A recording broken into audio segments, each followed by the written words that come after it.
Hi hi hi hi hi hi ಎಲ್ರಿಗೂ ನಮಸ್ತೆ.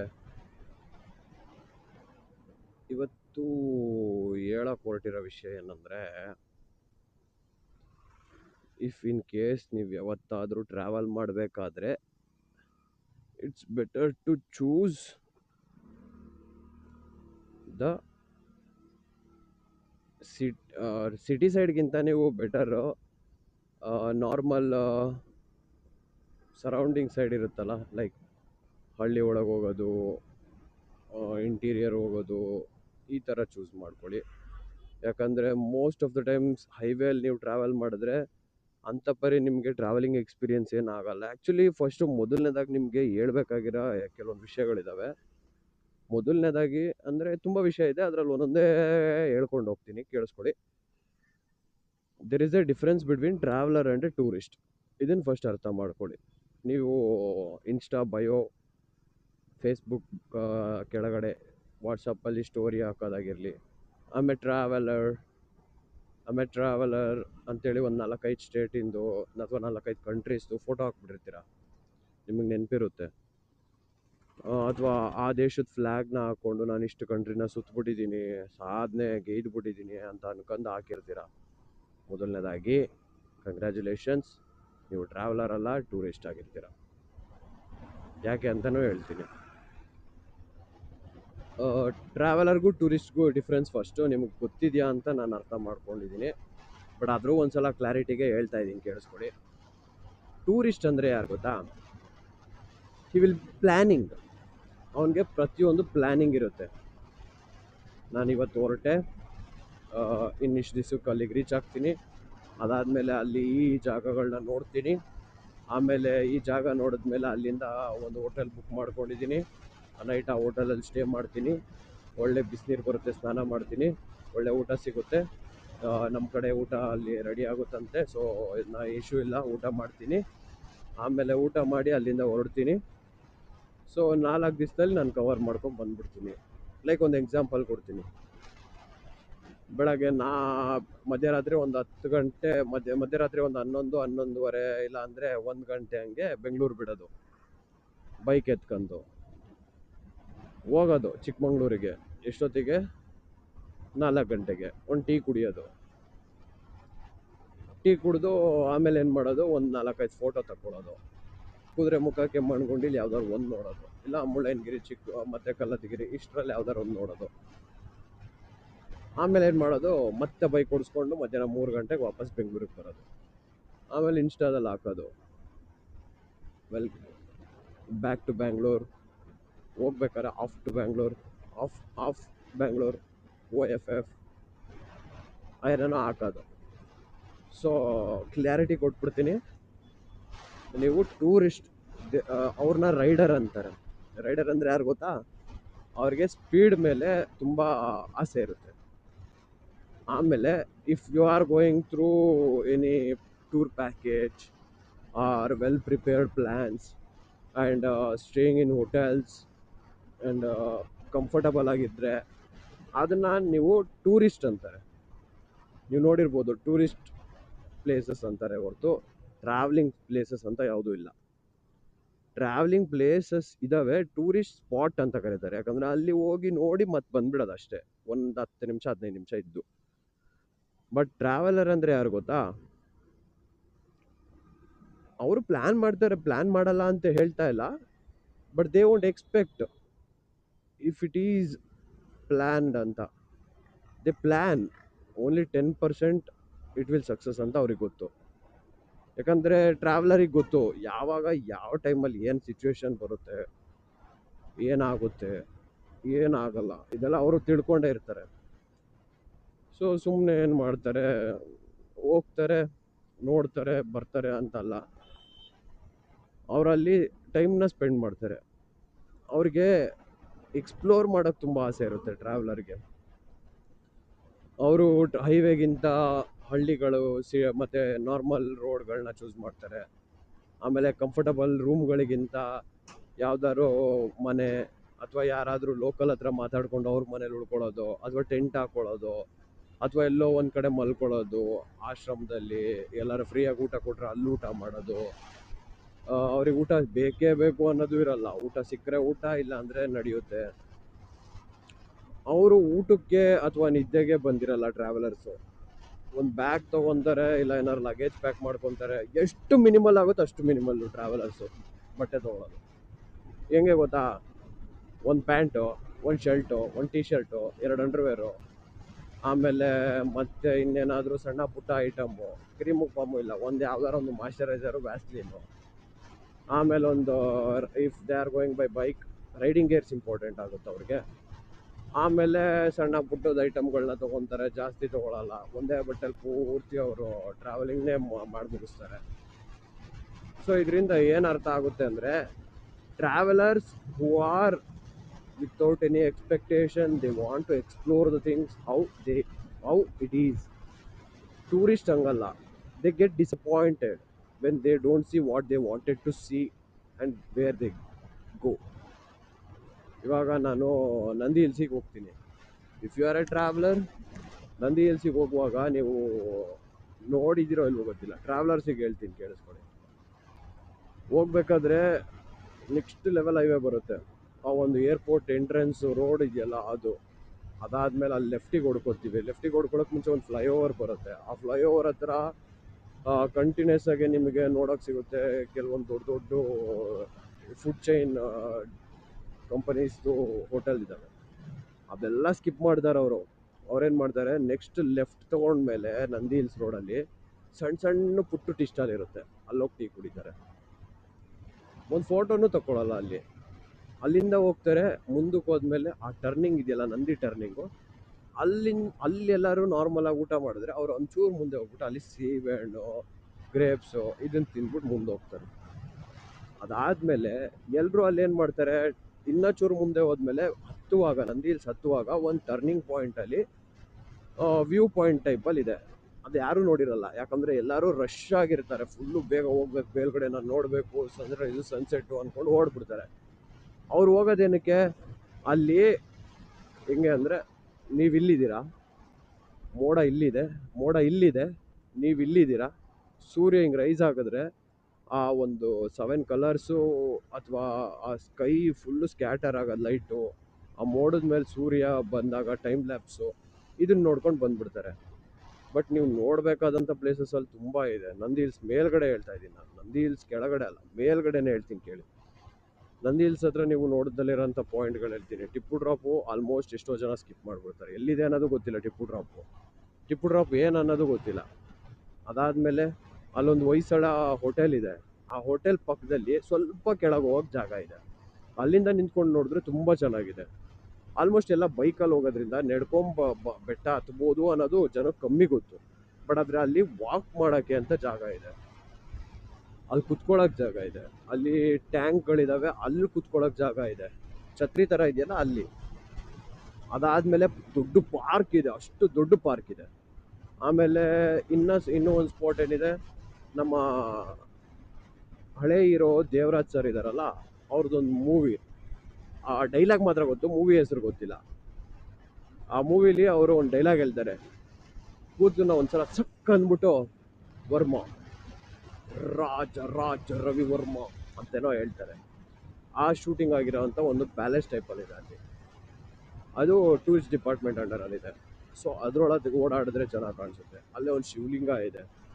ಆಮೇಲೆ ಅಲ್ಲಿ ಒಂದು ಮೇಯ್ನಾಗಿ ನಿಮಗೆ ಗೊತ್ತಿಲ್ಲದೇ ಇರೋದು ಏನು ಹೇಳ್ತೀನಿ ಕೇಳಿ. ನಂದಿ ಹಿಲ್ಸು ಐಡಿಯಾಲಜಿ ಏನು ಗೊತ್ತಾ, ನಂದಿ ಹಿಲ್ಸ್ ಆದಮೇಲೆ ಭೋಗನಂದಿ ಟೆಂಪಲ್ ಅಂತ ಬರುತ್ತೆ, ಮೇಲ್ಗಡೆ ಇರೋದು ಯೋಗಾನಂದಿ ಟೆಂಪಲ್ಲು. ಅಂದರೆ ಭೋಗವನ್ನು ಅನುಭವಿಸುವವನು ನೋಡಬೇಕಾದಂಥ ಒಂದು ದೇವಸ್ಥಾನ ಕೆಳಗಿದೆ. ಅಂದರೆ ನಮ್ಮಂಥವ್ರು ಯೋಗಾನಂದಿ ಟೆಂಪಲ್ ಅಂದರೆ ಯೋಗಿಗಳಿಗಾಗಲಿ ಅಥವಾ ಆ ಒಂದು ಸ್ಪಿರಿಚುವಲ್ ಮೈಂಡ್ಸೆಟ್ಟಲ್ಲಿರೋರಿಗೆ ಹೋಗಿ ನೋಡೋ ಅಂಥ, ಮೆಟ್ಲತ್ತಿ ನೋಡ್ಕೊಂಡು ಹೋಗುವಂಥ ಜಾಗ ಅಲ್ಲಿ ಮೇಲಿದೆ. ಸೊ ಯೋಗಾನಂದಿ ಟೆಂಪಲ್ ಮೇಲಿದೆ, ಭೋಗಾನಂದಿ ಟೆಂಪಲ್ಲು ಕೆಳಗಿದೆ. ಆ ಒಂದು ಭೋಗಾನಂದಿ ಟೆಂಪಲ್ ಯಾರೂ ಆಲ್ಮೋಸ್ಟ್ ನೋಡಿರಲ್ಲ. ನಾನು ಪ್ರತಿ ಸಲ ಹೋದಾಗಲೂ ನನ್ನ ಫ್ರೆಂಡ್ಸು ಎಲ್ಲರೂ ಕರ್ಕೊಂಡು ಹೋಗಿದ್ದೀನಿ ಅಲ್ಲಿಗೆ, ನೋಡಿ ತುಂಬ ಚೆನ್ನಾಗಿದೆ ಅಂತ. ಆ ಒಂದು ಮಂಟಪಗಳಿದಾವಲ್ಲ, ಯಾವ ರೇಂಜಿಗೆ ಅಂದರೆ, ಕೂದಲೆಡೆ ಪ್ಲಾಸ್ಟಿಕ್ ವಯರ್ನ ಹಿಂಗೆ ಸುತ್ತದಾಗ ಹೆಂಗೆ ಬರುತ್ತೆ ಆ ಥರ ಕೆತ್ತಿದ್ದಾರೆ ಗುರು. ನಮ್ಮ ಅಪ್ಪು ಪುನೀತ್ ರಾಜ್ಕುಮಾರ್ ಸರ್ ಅವ್ರದ್ದು ಒಂದು ಮೂವಿಯಲ್ಲಿ ಶೂಟಿಂಗ್ ಆಗಿದೆ ಆ ದೇವಸ್ಥಾನದಲ್ಲಿ. ದೊಡ್ಡ ಗ್ರೌಂಡ್ ಟೈಪಲ್ಲಿ ಫೀಲ್ಡ್ ಇದೆ, ಅಲ್ಲಿ ಕುತ್ಕೊಂಡು ನೋಡ್ಬೋದು. ಅಲ್ಲೊಂದು ಕಲ್ಯಾಣಿ, ಹಳೆ ಕಲ್ಯಾಣಿ ಇದೆ, ಅದನ್ನ ನೋಡ್ಬೋದು. ಆಗಿನ ಕಾಲದಲ್ಲಿ ಅಲ್ಲಿ ಒಂದು ದೊಡ್ಡ ಮಂಟಪ ಇತ್ತು, ಅಲ್ಲಿ ಭರತನಾಟ್ಯಮ್ಮು ಕೆಲವೊಂದು ಕಲ್ಚರಲ್ ಡ್ಯಾನ್ಸ್ಗಳು ಆಡ್ತಾ ಇದ್ರು, ಅದು ನೋಡ್ಬೋದಾಗಿತ್ತು. ಅದೆಲ್ಲ ನೋಡ್ಕೊಂಡು ಎಕ್ಸ್ಪ್ಲೋರ್ ಮಾಡಿ ಎಲ್ಲರೂ ಏನು ಮಾಡ್ತಾರೆ, ನಂದಿ ಹಿಲ್ಸು ಈಶಾ, ನಂದಿ ಹಿಲ್ಸು ಬೆಳಗ್ಗೆ ಹೋಗ್ತಾರೆ. ಆಮೇಲೆ ಸೀದಾ ಏನು ಮಾಡ್ತಾರೆ, ಈಶಾಗೆ ಹೋಗ್ಬಿಟ್ಟು ಈಶಾಯಿಂದ ಸರೌಂಡಿಂಗಲ್ಲೇ ಎಲ್ಲರೂ ಹೋಟೆಲಲ್ಲೇ ಇರ್ತಾರೆ, ಇಲ್ಲ ನಿಧಾನಕ್ಕೆ ಹೋಗ್ತಾರೆ, ಇಲ್ಲ ಸ್ಟೇ ಮಾಡಿ ನೈಟ್ ಈಶಾ ನೋಡ್ತಾರೆ. ಇಲ್ಲ ಅಂದರೆ ನೈಟ್ ಈಶಾ ಫೌಂಡೇಶನಲ್ಲಿ ಸ್ಯಾಟರ್ಡೆ ನೈಟು ಲೈಟ್ ಶೋ ನೋಡಿ ನೈಟ್ ಸ್ಟೇ ಮಾಡಿ ಅಲ್ಲೆಲ್ಲಾದರೂ ಬೆಳಗ್ಗೆ ನಂದಿ ಹಿಲ್ಸ್ ನೋಡ್ಕೊಂಡು ಸೀದಾ ಬೆಂಗಳೂರಿಗೆ ಬಂದ್ಬಿಡ್ತಾರೆ. ಹಾಗೆ ಮಾಡಬೇಡಿ, ಯಾಕಂದರೆ ನೀವು ತುಂಬ ಜಾಗದಲ್ಲಿ ಕೆಲವೊಂದನ್ನು ಮಿಸ್ ಮಾಡ್ಕೋತೀರಾ. ಲೈಕ್ ಚಿಕ್ಕಬಳ್ಳಾಪುರಲ್ಲಿ ಫೇಮಸ್ಸು ಹಣ್ಣುಗಳು, ಅಲ್ಲಿ ಅಗ್ರಿಕಲ್ಚರ್ ತುಂಬ ಫೇಮಸ್ಸು. ಲೈಕ್ ಅಲ್ಲಿ ದ್ರಾಕ್ಷಿ ಬೆಳೀತಾರೆ, ಸೀಬೆ ಬೆಳೀತಾರೆ, ಆಮೇಲೆ ಇನ್ನೂ ಕೆಲವೊಂದು ಹಣ್ಣುಗಳು ಬೆಳೀತಾರೆ. ಇತ್ತೀಚೆಗೆ ನಾನು ಕೇಳ್ಪಟ್ಟಿರೋಂಥ ವಿಷಯ ಏನಂದರೆ ಅಲ್ಲಿ ಆ್ಯಪಲ್ ಕೂಡ ಬೆಳೆದಿದ್ದಾರೆ ಅಂತ, ನಮ್ಮ ಬೆಂಗಳೂರಲ್ಲಿ ಆ ವೆದರಲ್ಲಿ. ಆ ಹೈವೇ ಆಗಿರ್ಬೋದು, ನೀವು ಇಶಾ ಫೌಂಡೇಶನಿಂದ ನೆಕ್ಸ್ಟ್ ಚಿಕ್ಕಬಳ್ಳಾಪುರ, ನೀವು ಚಿಕ್ಕಬಳ್ಳಾಪುರ ಚಿಕ್ಕಬಳ್ಳಾಪುರ ಊರನ್ನೇ ಚೆನ್ನಾಗಿ ನೋಡ್ಬೋದು. ತುಂಬ ಇದೆ ಗುರು, ಬರೀ ಜಸ್ಟ್ ಒಂದು ಎಕ್ಸಾಂಪಲ್ ನಾನು ಹೇಳಿದ್ದು. ನಾವೆಲ್ಲ ನಂದಿ ಹಿಲ್ಸ್ ಅಂದರೆ ನಂದಿ ಹಿಲ್ಸ್ ಒಂದೇ. ನಾನೇನೋ ಬೆಂಗಳೂರಿಗೆ ಬಂದೆ, why this Kolaveri on me. Nandi ಹಿಲ್ಸಿಗೇನೋ ಬಂದೆ, ನಾನು ಬೆಂಗಳೂರಲ್ಲಿ ಇದ್ದೀನಿ ಗುರು, ನಂದಿ ಹಿಲ್ಸ್ ನೋಡಿಲ್ಲ ಅಂದರೆ ನನ್ನ ಮರ್ಯಾದೆ ಹೋಗುತ್ತೆ. First what is Nandi Hills ಅಂತ ತಿಳ್ಕೊಳ್ಳಿ, and why we have to go to Nandi Hills ಅಂತ ತಿಳ್ಕೊಳ್ಳಿ, and how can we explore Nandi Hills ಅಂತ ತಿಳ್ಕೊಳ್ಳಿ. ಟೈಮ್ ತೊಗೊಳ್ರಿ, ಸ್ಯಾಟರ್ಡೆ ಸಂಡೇ 2 ದಿನ ಇರುತ್ತೆ. ಶನಿವಾರ ಮಧ್ಯಾಹ್ನದ ಮೇಲೆ ಆರಾಮಾಗಿ ಕೂತ್ಕೊಂಡು ಫ್ರೆಂಡ್ಸ್ ಎಲ್ಲ ಗ್ರೂಪಲ್ಲಿ ಕೂತ್ಕೊಂಡು ನೀಟಾಗಿ ಮಾತಾಡ್ಕೊಳ್ಳಿ, ಎಲ್ಲೆಲ್ಲಿಗೆ ಹೋಗಬೇಕು, ಏನೇನು ತೊಗೋಬೇಕು, ಏನೇನು ಮಾಡಬೇಕು ಅಂತ. ಸೊ ನಿಮ್ಗೆ ಐಡಿಯಾ ಬರುತ್ತೆ, ಓ ಹೌದು ಈ ಥರ ಎಲ್ಲ ಮಾಡ್ಬೋದು. ಸೊ ಹಾಗೆ ಮಾಡಿ. ಇನ್ನೊಂದು, ಯಾವುದೇ ಕಾರಣಕ್ಕೂ ನನ್ನನ್ನು ಮೋಟಿವೇಶನ್ ತೊಗೊಳ್ಳಿ, ಮೋಟಿವೇಶನ್ಗೆ ನಾನು ಬಂದಿರೋದು. ಬಟ್ ಇನ್ನೊಂದು ಹೇಳ್ತೀನಿ, ನನ್ನನ್ನು ಈ ರೇಂಜಿಗೆ ಮೋಟಿವೇಶನ್ ತೊಗೊಂಡು ನಾನು ಸ್ಪ್ಲೆಂಡರ್ ಎತ್ಬಿಡ್ತೀನಿ, ನಾನು ಹೋಗ್ಬೋದು ಸ್ಪ್ಲೆಂಡ್ರಲ್ಲಿ, ಅವನು ಹೋಗೋವನೆ, ನನ್ನ ಮಗನೇ ಹೋಗೋನೆ, ನಾನು ಹೋಗೋಕ್ಕಾಗಕ್ಕಿಲ್ವಾ, ನನ್ನ ಹತ್ರ ಅದಕ್ಕಿಂತ ಚೆನ್ನಾಗಿರೋ ಗಾಡಿ ಐತೆ. ಗಾಡಿ ಇರುತ್ತೆ, ಗಾಡಿಗೆ ಬಾಡಿ ಕನೆಕ್ಟ್ ಇರಬೇಕು ಆಯಿತಾ, ಮೊದಲನೇದು ಹೇಳ್ತೀನಿ. ಕೆಲವರು ಗಾಡಿನ ಯಾವ ರೇಂಜಿಗೆ ಅಂದರೆ ನೋಡ್ಕೊಳ್ಳೋದು ಇಲ್ಲ ಗುರು, ಅದನ್ನು ವಾಶ್ ಮಾಡಿ ಎಷ್ಟು ದಿವಸ ಆಗಿರುತ್ತೋ. ಗಾಡಿ ಇಂಜಿನ್ ಸರ್ವಿಸ್ ಮಾಡಿಸಿರ್ತಾರೆ, ಆಯಿಲ್ ಚೇಂಜ್ ಮಾಡಿಸಿರ್ತಾರೆ. ಉಫ್, ಗಾಡಿನ ನಿಮ್ಮ ಒಂದು ಪಾರ್ಟ್ನರ್ ಆಗಿ ನೋಡ್ಕೋಬೇಕು. ನಿಮ್ಮ ಗರ್ಲ್ ಫ್ರೆಂಡ್ ಅಥವಾ ಲವ್ವರು, ಹೆಂಡತಿ ಇದ್ದಿದ್ರೆ ಹೇಗೆ ನೋಡ್ಕೋತಾ ಇದ್ರಿ ಆಗ ನೋಡ್ಕೊಂಡಾಗ ಮಾತ್ರ ನಿಮ್ಮ ಗಾಡಿ ನಿಮ್ಮ ಜೊತೆ ಕೊನೆವರೆಗೂ ಕೈ ಕೊಡ್ದಂಗೆ ಇದ್ದೇ ಇರುತ್ತೆ. ಇಲ್ಲ ಅಂದರೆ ನಿಮ್ಗೆ ಗೊತ್ತಲ್ಲ, ಈಗಿನ ಕಾಲದಲ್ಲಿ ಕೈ ಕೊಡೋರು ತುಂಬ ಜನ ಇದ್ದಾರೆ, ಆ ಥರ ಗಾಡಿನೂ ಕೈ ಕೊಟ್ಬಿಡುತ್ತೆ. ಸೊ ಗಾಡಿ ಜೊತೆ ನೀವು 90s ಲವ್ ಮಾಡಬೇಕು, ಜೆನ್ಸಿ ಲವ್ ಮಾಡಬಾರ್ದು. ಆಲ್ಸೋ ಇಟ್ಸ್ ಬೆಟರ್ ನೀವು ಯಾವ ಗಾಡಿ ತೊಗೊಂಡು, ಅಥವಾ if you are a motorcycle rider ಅಥವಾ ನೀವು ಕಾರಲ್ಲಿ ಹೋಗುವಂಥವ್ರಾಗಿದ್ದರೆ, ದಯವಿಟ್ಟು ಮೊದಲು ತಿಕ್ಕ ಮುಚ್ಕೊಂಡು 200-300 ಕಿಲೋಮೀಟ್ರದ್ದು ರೈಡ್ ಮಾಡಿ, ಟ್ರಾವೆಲ್ ಮಾಡಿ. ಲೈಕ್ ಒಂದು 200 ಕಿಲೋಮೀಟ್ರು ಮೈಸೂರಿಗೆ ಹೋಗ್ರಿ ಬೆಂಗಳೂರಿಂದ, ಅಥವಾ ಮೈಸೂರಲ್ಲಿರೋರಾದರೆ ಊಟಿಗೆ ಹೋಗ್ರಿ, ಮಲೆ ಮಹದೇಶ್ವರ ಬೆಟ್ಟಕ್ಕೆ ಹೋಗ್ರಿ. ಅದಾದಮೇಲೆ ಇನ್ನೂ ತುಂಬ ಜಾಗಗಳಿದ್ದಾವೆ, 1-2 ಎಷ್ಟು ಜಾಗಗಳಿದಾವೆ ರೀ. ಹಾಸನದಲ್ಲೇ, ಹಾಸನ ನೀವು ಏನು ಅನ್ಕೊಂಬಿಟ್ಟಿದ್ದೀರೋ ಗೊತ್ತಿಲ್ಲ.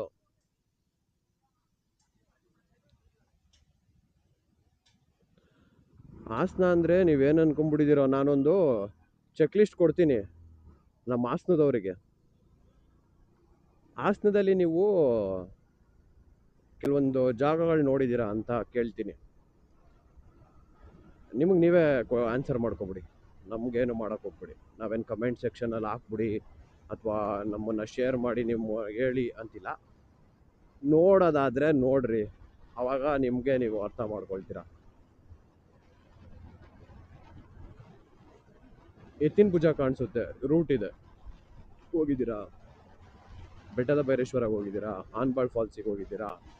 ಸಕಲೇಶ್ಪುರದಲ್ಲೇ ಒಂದು 4-5 ಫಾಲ್ಸ್ ಇದೆ, ಅದಕ್ಕೆ ಹೋಗಿದ್ದೀರಾ? ಆಮೇಲೆ ಶ್ರೀರಾಮ್ ದೇವ್ರ ಕಟ್ಟೆಗೆ ಹೋಗಿದ್ದೀರಾ? ಒಳನರಸೀಪುರ ರೋಡಲ್ಲಿದೆ. ಅದಾದಮೇಲೆ ಅಲ್ಲಿ ಮಾವಿನಕೆರೆ ದೇವಸ್ಥಾನಕ್ಕೆ ಹೋಗಿದ್ದೀರಾ? ಅದಾದಮೇಲೆ ನಮ್ಮ ವರ್ಲ್ಡ್ ಫೇಮಸ್ಸು ಶ್ರವಣ ಬೆಳಗೊಳಕ್ಕೆ ಹೋಗಿದ್ದೀರಾ? ಹಳೇಬೀಡು, ಬೇಲೂರು, ಆಮೇಲೆ ನಮ್ಮ ಅರಸೀಕೆರೆಯಲ್ಲಿ ತಿರುಪತಿ ಬೆಟ್ಟ ನೋಡಿದ್ದೀರಾ? ಜೇನ್ಕಲ್ ಬೆಟ್ಟ ನೋಡಿದ್ದೀರಾ? ಆಮೇಲೆ ಸಣ್ಣ ಪುಟ್ಟ ಗುಡ್ಡಗಳು ಇದ್ದಾವೆ, ಸುಬ್ರಹ್ಮಣ್ಯ ಬೆಟ್ಟ, ಮಲ್ಲೇಶ್ವರ ಬೆಟ್ಟ. ಅದಾದಮೇಲೆ ನೀವು ಇನ್ನು ಮುಂದೆ ಹೋದರೆ ಸಿದ್ರು ಬೆಟ್ಟ, ಆಮೇಲೆ ಬಾಣಾವರಕ್ಕೆ ಹೋಗ್ಬೋದು. ಬಾಣಾವರದಲ್ಲಿ ಎಷ್ಟೋ ದೇವಸ್ಥಾನಗಳಿದ್ದಾವೆ. ನಮ್ಮ ತಿಪ್ಟೂರು ರೋಡಲ್ಲಿ ಅಯ್ಯನ ಬಾವಿ ಇದೆ. ಆಮೇಲೆ ನೀರು ಈಜೋಡಿ ಅಂತ ಜಾಗಗಳಿದ್ದಾವೆ. ಸೇಫ್ಟಿ ಆಗಿ ಈಜೋಡಿರಿ ಅಷ್ಟೇ.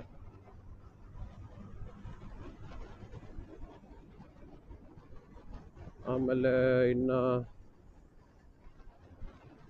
ಹಳೇಬೀಡಲ್ಲೂ ತುಂಬ ದೇವಸ್ಥಾನಗಳಿದ್ದಾವೆ. ಸೀನ್ ಈಗಿನ ಜನ್ರೇಷನಿಗೆ ಏನಪ್ಪ ಅಂತಂದರೆ ಅಣ ಅಣ ಅಣ ಅಣ ಈಗಿನ ಜನ್ರೇಷನ್ ನೀವೇನು ಅನ್ಕೊಂಡ್ಬಿಟ್ಟಿದ್ದೀರಾ ಅಂದರೆ ದೇವಸ್ಥಾನಕ್ಕೆ ಹೋದರೆ ಈ ನನ್ನ ಮಗ ಓಲ್ಡ್ ಮಾಡ್ಲು ಅನ್ಕೊಂಡ್ಬಿಟ್ಟಿದ್ದೀರಾ. ದೇವಸ್ಥಾನಕ್ಕೆ ಹೋಗೋ ರೂಟ್ ನೋಡಿದ್ದೀರಾ ಯಾವತ್ತಾದರೂ ನೀವು? ದೇವಸ್ಥಾನಕ್ಕೆ ಹತ್ತಿದ್ದೀರಾ ಕಾಲಲ್ಲಿ? ಬೈಕಲ್ಲಿ ಹೋಗೋದಲ್ಲ, ಮೆಟ್ಲು ಹತ್ತಿದ್ದೀರಾ? ಆ ಒಂದು ವೈಬು ನೀವು ಸಾವಿರಾರು ಗಟ್ಟಲೆ ಕೊಟ್ಕೊಂಡು ಹೋಯ್ತಿರಲ್ಲ pub, resort, one day stay, ಇದರಲ್ಲೂ ಸಿಗಲ್ಲ. ಇರ್ತಾರ್ರಿ ಇವಾಗ ನೋಡ್ರಿ ನಿಮಗೆ. ಫಾರ್ ಎಕ್ಸಾಂಪಲ್ ಇವಾಗ ನಾನು ಬೆಂಗಳೂರಲ್ಲಿ ಓದಕ್ಕೆ ಬಂದಿದ್ದೀನಿ. ನನಗೊಬ್ಬನಾದರೂ ಹಾಸನದ ಫ್ರೆಂಡ್ ಇರಲ್ವಾ? ಒಬ್ಬ ಮೈಸೂರು ಫ್ರೆಂಡ್ ಇರಲ್ವಾ? ಒಬ್ಬ ಬಿಜಾಪುರ ಫ್ರೆಂಡ್ ಇರಲ್ವಾ? ಒಬ್ಬ ಧಾರವಾಡ ಫ್ರೆಂಡ್ ಇರಲ್ವಾ? ಎಲ್ಲ ಊರವ್ರ ಫ್ರೆಂಡು ಮಿಂಗಲ್ ಆಗೇ ಆಗ್ತಾರೆ, ಹೌದಲ್ವಾ? ನಾವು ಓದಕ್ಕೆ ಹೋದಾಗ ನಾವೇನು ಮಾಡಬೇಕು? ಅವ್ರ ಜೊತೆ ಹೋದಾಗ ಅವ್ರ ಮನೆಗೆ ಹೋಗ್ತಾ ಇರ್ತಾರೆ. ಪ್ರತಿ ವರ್ಷವೂ ಪ್ರತಿ ಸಮ್ಮರ್ ಹಾಲಿಡೇಸ್ಗೂ ಅಥವಾ ಪ್ರತಿ ಸೆಮ್ ಹಾಲಿಡೇಸಿಗೂ 5 ಡೇಸ್ ಲೀವ್ ಕೊಟ್ರು ಎಲ್ಲದಕ್ಕೂ ನೀವು ಯಾಕೆ ನಿಮ್ಮ ಮನೆಗೆ ಹೋಗ್ತೀರಾ ಅಂತ. ಹೋಗ್ಬೇಕು, ಹಬ್ಬ ಇರುತ್ತೆ, ಆದರೆ ಇವಾಗ ಒಂದು 3 ದಿನ ಕಂಟಿನ್ಯೂಸ್ ಇರುತ್ತೆ. ಈ ಸಲ ನಿಮ್ಮ ಹಬ್ಬಕ್ಕೆ ನಿಮ್ಮ ಮನೆಗೆ ಹೋಗ್ಬೇಕು ಅನ್ನೋದೇನು ರೂಲ್ಸ್ ಇದೆಯಾ? ಅಂತ ಬರೀ ರೂಲ್ಸ್ ಇದೆಯಾ? ಹೋಗ್ರಿ ನಿಮ್ಮ ಫ್ರೆಂಡ್ ಮನೆಗೆ. ಫಾರ್ ಎಕ್ಸಾಂಪಲ್ ಇವಾಗ ನಾವೇ ಅಂದ್ಕೊಳ್ಳಿ, ನಾನು ನನ್ನ ಫ್ರೆಂಡ್ ಒಬ್ಬ ಯಾರೋ ಬಳ್ಳಾರಿಲಿದ್ದಾನೆ. ಬಳ್ಳಾರಿಗೆ ಹೋಗ್ತೀನಿ ಕಣ್ರಿ, 3 ದಿನ ಬಳ್ಳಾರಿಗೆ ಹೋಗ್ಬೇಕು, ಅವ್ರ ಮನೇಲಿ ಇರಬೇಕು, ಅವ್ರ ಅಪ್ಪ ಅಮ್ಮನ ಮಾತಾಡಿಸ್ಬೇಕು. ನಮ್ಗೆ ಅವಾಗ ಗೊತ್ತಾಗುತ್ತೆ ಅವ್ರ ಮನೆ ಯಾವ ಥರ ಇದೆ ಅಂತ. ಸುಮ್ಮನೆ ನಾವು ಒಬ್ಬ ಮನುಷ್ಯನ ಜಡ್ಜ್ ಮಾಡ್ಬಿಡ್ತೀವಿ ಗೊತ್ತಾ? ಏಯ್ ನನ್ನ ಮಗ ಹಿಂಗೆ, ಏಯ್ ನನ್ನ ಮಗ ಹಿಂಗೆ. ಯಾಕೆ ಜಡ್ಜ್ ಮಾಡ್ತೀರಾ? ಫಸ್ಟು ಅವ್ನು ಹೆಂಗೆ ಬೆಳೆದು ಬಂದಿದ್ದಾನೆ ಆ ರೀತಿನ ನೋಡ್ಕೊಂಬಂದು ಅವನ ಜೊತೆ ಬೆಳೀರಿ ಇನ್ನೊಂಚೂರು. ಇನ್ನೂ ಆ ಥರ ಆಯ್ತೀರಾ, ಇನ್ನೂ ಬಾಂಡಿಂಗ್ ಬರುತ್ತೆ. ಸೊ ನೀವು ಯಾವಾಗ ಫ್ಯಾಮಿಲಿ ಜೊತೆನೂ ಕನೆಕ್ಟ್ ಆಗ್ತೀರಾ. ಫ್ರೆಂಡ್ಸ್ ಆಗಿರೋದ್ಕಿಂತ friends when they meet their families to they connect more. ನನ್ನ ಇಂಗ್ಲೀಷ್ ಅಷ್ಟೊಂದು ಚೆನ್ನಾಗಿರಲ್ಲ, ಆದರೂ ಅರ್ಥ ಮಾಡ್ಕೊಳ್ಳಿ. ಆಮೇಲೆ ನೀವು ಹೆಚ್ಚು ಹುಡುಗಿ ಫ್ರೆಂಡ್ಸ್ ಹೇಳ್ತೀನಿ ನೋಡಿ. ಹುಡುಗಿರು ಯಾವುದೇ ಕಾರಣಕ್ಕೂ ನಿಮ್ಮ ಗೆಳೆಯರು ಯಾರಾದರೂ ಹುಡುಗರಿದ್ದರೆ ಅದನ್ನು ಮುಚ್ಚಿಡಕ್ಕೆ ಹೋಗ್ಬಿಡಿ ಮನೇಲಿ. ಫಸ್ಟು ಆ ನನ್ನ ಮಗನ ಒದ್ದು ಹೇಳ್ಕೊಂಡೋಗಿ ನಿಮ್ಮ ಮನೆಯವ್ರಿಗೆ ಪರಿಚಯ ಮಾಡಿಸ್ಕೊಡಿ. ನಂಬ್ತಾರ್ರಿ ಮನೆಯವರು. ಯಾವ ರೇಂಜಿಗೆ ನಂಬ್ತಾರೆ ಅಂದರೆ ನೀವು ನೋಡ್ತಾ ಇರ್ಬೋದು, ಆರಾಮಾಗೆ ಅವರು ಇಲ್ಲ ಹುಡುಗನ್ನ ಈಗ ನಾನೇ ಅಂದ್ಕೊಳ್ಳಿ, ನನಗೆ PU ಅಲ್ಲಿ 3 ಜನ ಫ್ರೆಂಡ್ಸ್ ಇದ್ದರು. ನಾನು 3 ಜನದ ಮನೆಗೂ ಹೋಗಿದ್ದೆ. ಅವ್ರಿಗೆ ನಾನು ಬರ್ತಾ ಇದ್ದೀನಿ ಅಂತ ಹೇಳ್ಬಿಟ್ಟೆ ಸೀದಾ ಹೋಗಿದ್ದೆ. ನಾನು ಎಷ್ಟೊಂದು ಸಲ ನನ್ನ ಫ್ರೆಂಡ್ ಒಬ್ಳು ಶಿವಾನಂದ ಕಾಲೋನಿಲಿದ್ಲು, ರಕ್ಷಿತಾ ಅಂತ. ಸೊ ನಾನು ಅವಳ ಮನೆಗೆ ಸೀದಾ ನುಗ್ಬಿಡ್ತಿದ್ದೆ. ಅವಳಿಗೆ ಹೇಳ್ತಿರ್ಲಿಲ್ಲ, ಅವ್ರ ಮನೆಗೆ ಹೋಗಿ ಆಂಟಿ ಪುಳಿಯೋಗರೆ ಹಾಕ್ಕೊಡಿ, ಆಂಟಿ ಇದು ಮಾಡಿಕೊಡಿ ಕಾಫಿ ಅಂದರೆ ಇದು ಅಂತ ತಿಂತಿದ್ದೆ. ಬಾಣಾವರದಲ್ಲಿ ಒಬ್ಳು ಫ್ರೆಂಡ್ ಇದ್ಲು, ಅವ್ರ ಮನೆಗೆ ಹೋಗ್ಬಿಡ್ತಿದ್ದೆ. ಈ ಜೋಡಿಯಕ್ಕೆ ಬಂದಿದ್ದೀವಿ ಅಂತ ಹೇಳ್ಬಿಟ್ಟು ಅವ್ರ ಮನೆಗೆ ಹೋಗಿ ಊಟ ಮಾಡ್ಕೊಂಡು ಬಂದಿದ್ದೀವಿ 1-2 ಸಲ. ಈ ಥರ ಇನ್ನು ನಮ್ಮ ನಿರೀಕ್ಷಾ ಅಂತ ಒಬ್ಬಿದ್ದಾರೆ ಫ್ರೆಂಡು, ಅವ್ರ ಮನೆಗೂ ಅಷ್ಟೇ. ಅವ್ರ ಮನೆ ನಮ್ಮ ಮನೆ ಆ ಥರನೇ ಬಿಡಿ. ಅವರು ಅವ್ರ ಅಪ್ಪ ಅಮ್ಮ ಎಲ್ಲ ನಮ್ಮನೆ, ನಮ್ಮ ಫ್ಯಾಮಿಲಿನೆಲ್ಲ ನೋಡ್ಬಿಟ್ಟವ್ರಂತೆ. ನಾವು ಅವ್ರನ್ನ ತುಂಬ ಹತ್ರದಿಂದನೇ ನೋಡಿದ್ದೀವಿ. ಸೊ ನಾವು ಅವ್ರ ಮನೆಗೆಲ್ಲ ಆರಾಮಾಗಿ ಹೋಗ್ತಾನೆ ಇರ್ತೀವಿ, ಬರ್ತಾನೆ ಇರ್ತೀವಿ. ಸೊ ನಾನು ಸೀದಾ ಹೋಗಿದ್ದೆ ಗುರು. ಇವತ್ತಿನವರೆಗೂ ನನ್ನ ಮೇಲೆ ಅವ್ರ ಫ್ಯಾಮಿಲಿಯವರು ಯಾವತ್ತೂ ಡೌಟ್ ಪಟ್ಟಿಲ್ಲ. ನಾನು ಸಂಜು ಜೊತೆ ಇದ್ದೀನಿ ಅಂದರೆ ಡೌಟ್ ಅನ್ನೋದಕ್ಕಿಂತ ಬಿಡು ಅವನ ಜೊತೆ ಇದ್ದಾರಲ್ಲ ಅಂತ ನಂಬಿಕೆ ಇತ್ತು ಅವ್ರ ಮನೆಯವ್ರಿಗೆ, ಅಷ್ಟು ಜನಕ್ಕೆ. ಅದು ಬಿಟ್ಟು ಮುಚ್ಚು ಮರೆ ಮಾಡಿಬಿಟ್ಟು ಫ್ರೆಂಡ್ಸು, ಆಮೇಲೆ ಅಪ್ಪ ಅಮ್ಮ ಏನಾರು ಅನ್ಕೊತಾರೆ ನಾನು ಹುಡುಗನ ಫ್ರೆಂಡ್ಸ್ನ ಇಟ್ಕೊಂಡಿದ್ದೀನಿ, ಹುಡುಗ ಫ್ರೆಂಡು, ಅದು ಇದು ಈ ಥರ ಎಲ್ಲ ಅಂದ್ಕೊಂಡು ಮೈಂಡ್ ಸೆಟ್ ಇದ್ದರೆ ತೆಗೆದುಬಿಡಿ. ಹುಡುಗರು ಅಷ್ಟೇ, ನಿಮ್ಮ ಮನೆಗಳಿಗೆ ನಿಮ್ಮ ಹುಡುಗಿ ಗೆಳೆಯರನ್ನ ಅಂದರೆ ಗೆಳತಿಯರನ್ನ ದಯವಿಟ್ಟು ಕರ್ಕೊಂಡೋಗಿ ಒಂದ್ಸಲ ಪರಿಚಯ ಮಾಡಿಸಿ, ನಿಮ್ಮ ಅಪ್ಪ ಅಮ್ಮನ ಜೊತೆ ಮಾತಾಡಿಸಿ. ಸೊ ಅವ್ರಿಗೂ ಒಂದು ನಂಬಿಕೆ ಬರುತ್ತೆ, ನಮ್ಮ ಹುಡುಗ ಒಂದು ಒಳ್ಳೆ ಹುಡುಗಿ ಜೊತೆ ಸ್ನೇಹ ಮಾಡಿದ್ದಾನೆ ಅಂತ ಹೇಳ್ಬಿಟ್ಟು. ಆಗ ನಿಮ್ಗೆ ಏನು ಅನ್ಸುತ್ತೆ, ಅವರು ಕೂಡ ನಿಮ್ಮನ್ನ ಟ್ರಸ್ಟ್ ಮಾಡ್ತಾರೆ. So everything is trust. ಯಾವತ್ತೂ ಯಾರ ಹತ್ರನೂ ಏನು ಮುಚ್ಚಿಡ್ದಲೇ ಇದ್ದರೆ ಅದು ನಿಮ್ಮನ್ನು ಸ್ಟ್ರಾಂಗ್ ಮಾಡುತ್ತೆ. ಆ್ಯಂಡ್ ಒಂದಲ್ಲ ಒಂದಿನ ಹೆಲ್ಪ್ ಮಾಡುತ್ತೆ ಗುರು, ಹೇಗಾರು ಒಂದು ಕಡೆಯಿಂದ. ಸೊ ಇವತ್ತಿಗೆ ಸಾಕು, ತುಂಬ ಮಾತಾಡ್ಬಿಟ್ಟಿದ್ದೀನಿ. ಮತ್ತೆ ಸಿಗೋಣ ಮತ್ತಿನ್ನೊಂದು ವಿಡಿಯೋದಲ್ಲಿ. ಬಾಯ್ ಬಾಯ್, ಟಾಟಾ.